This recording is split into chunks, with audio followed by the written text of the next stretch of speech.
subject the American people to anything that we aren't willing to subject ourselves and our families to.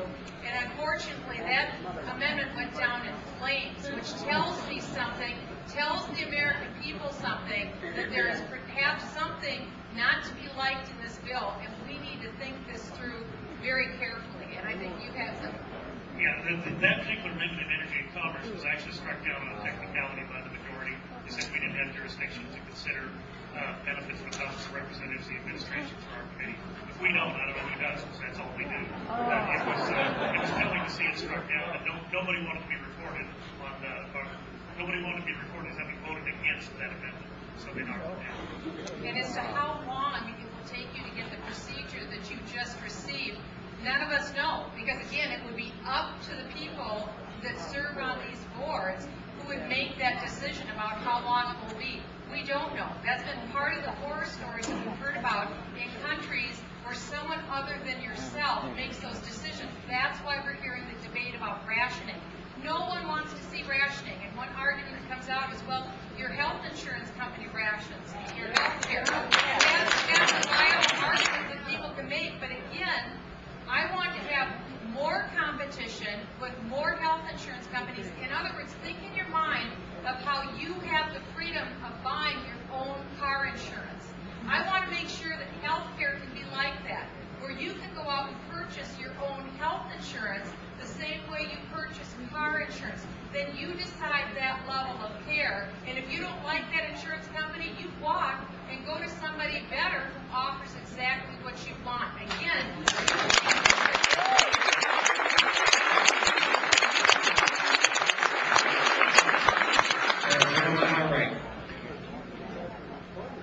Michelle, my name is Wayne Johnson. I live in Hand Lake. I'm a Navy veteran.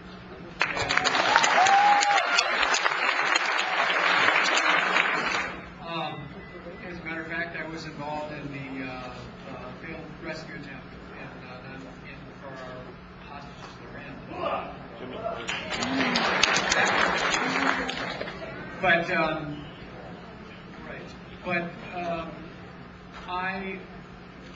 I would, all of us here want, I think, the same thing. We want good, strong health care.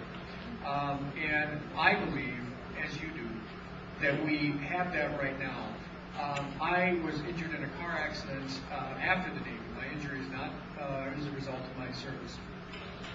And I would not be alive today were it not for our medical coverage in this society.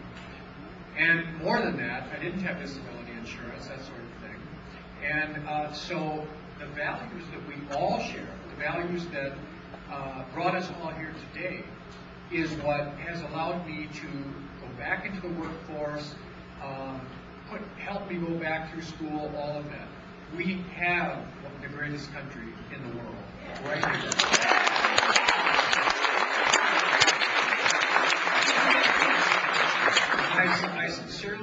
I sincerely and wholeheartedly am very grateful that you are representing us, because you represent my values.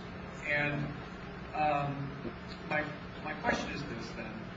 I worked as an actuary for one of the local companies here in the early 1990s that was one of the only providers of medical malpractice insurance. And where is the tort reform? I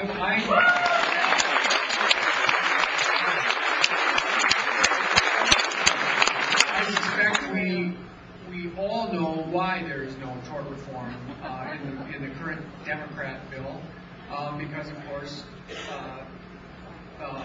lawyers are tort malpractice, medical malpractice is a very profitable business. But my point is, where is the tort reform? And I guess I'll leave it at that. But just one last thought is that when you have, in insurance, mine was property casualty, but everyone is insured. There's no saying, everyone is insured. We are either self-insured or we buy insurance. It is simply a transfer of risk. Our health insurance is not true insurance, and it is a healthcare service provider. I do not want the government telling me, getting in between me and my doctor, and I've had to deal with healthcare a lot in my life. So I'm going on too long. I apologize. So where is the tort reform? That's my question.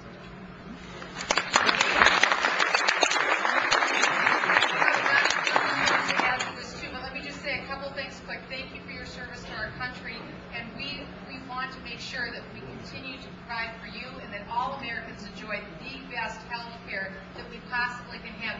We're here at Oakland Junior High today in Lake Elmo, Minnesota, where we are literally in the shadow of 3M and also not too far away over just north of us on Highway 10 up by 35W Medtronic. And if you take a look at the innovation that has occurred right here in Minnesota, a doctor-owned hospital down in Rochester, Minnesota, started by Charlie Mayo and his brothers. That is true medical innovation. We see some of the greatest, finest teaching done at the University of Minnesota Hospital. The tremendous breakthroughs that's occurred in heart medicine, for instance, at Minnesota. But just think, there's a gentleman who was tinkering in his garage in his backyard, and he came up with something called the pacemaker here in Minnesota, which turned into Medtronic Company. 3M, the tremendous products that they have innovated and developed that have added to our quality of life in terms of healthcare. All of this innovation has helped your quality of life, has helped ours. That we don't want to see stifled. When government takes over that 18% of the economy, we know that there will be a stifling on innovation, new products, new drugs, new procedures, new medical devices. That's not where we want to go. We want to encourage the future because so many of these breakthroughs, not all certainly, but many of these have occurred right here in the United States. We do have the finest trained doctors in the world in the United States, the finest trained nurses in the world in the United States, the finest hospitals in the world in the United States. Why do you think that medical professionals want to come here in order to be able to practice and receive their training? Because we're the best. That's why we want to keep it going. Talking about tort reform, which is medical malpractice reform. I hold up for you, this is Dr. Burgess's dog-eared copy. Both of us have spent a lot of time reading H.R. 3200. Isn't it interesting that in 1,018 pages, they weren't able to put one line about tort reform in this bill? There isn't anything for medical malpractice reform. That would go a long way toward bringing down the cost of health care, and I think it should be in this bill.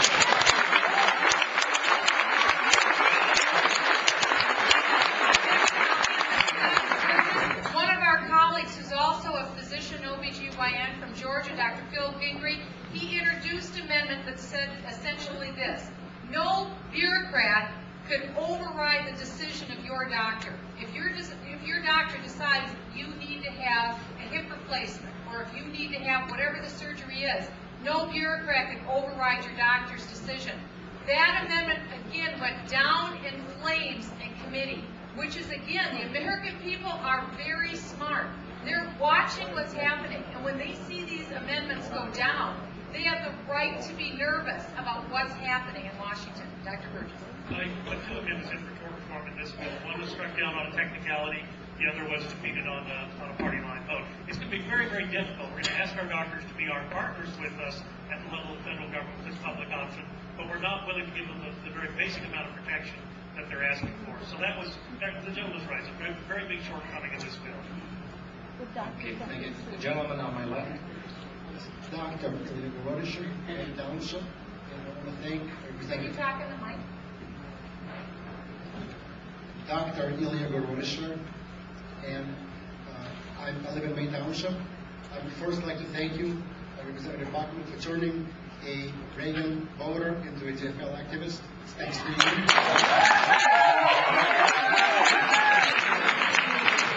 And my question to you is this: why do you insist on distorting the president's plan? Why do you insist on stretching the truth to the point of lies, so that an independent, not a liberal, but an independent panel on CNN, on St. six lies and 3 hands on fire ratings and 0 truths when it comes to health care.